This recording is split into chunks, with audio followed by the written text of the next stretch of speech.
Joe Biden. So my theory, and I think it's true, is that Mr. Biden is befuddled and that he seeks approval from the media above all. That means the Washington Post, New York Times, CNN, NBC News. He wants approval, but he's not totally out of it, all right? And he knows that there are certain buttons that he's going to have to push if he wants to be president. So we gave you the stat that 85% of the American people, and that cuts across liberal, conservative, everything, want violent protesters prosecuted. Here's what Biden says. Go. The vast majority of the protesters have been peaceful. Anyone who burns or pillages or does critical should be arrested. They are a problem for the society, and they make a mockery of what the march is all about.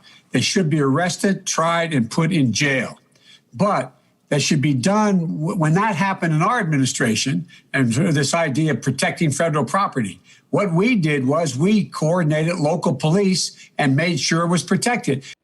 Well, it sounds like, oh yeah, we want to get the violent people. And then he goes off into the land of Oz. Here's a bulletin for you, Mr. Vice President.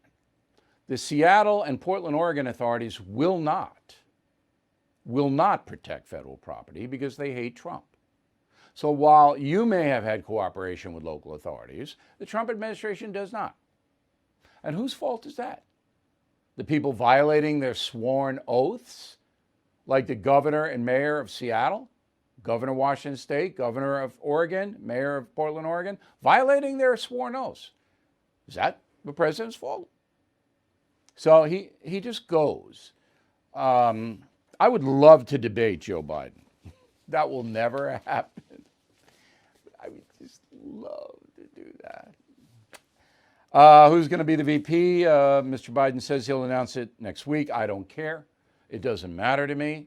The only person that I would disqualify would be Senator Kamala Harris, because she does not believe in due process.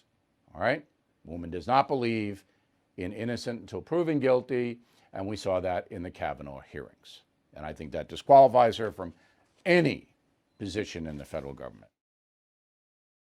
Bill O'Reilly is back on TV and only on The First. No Spin News, every weeknight at 8 p.m. Eastern, only on The First.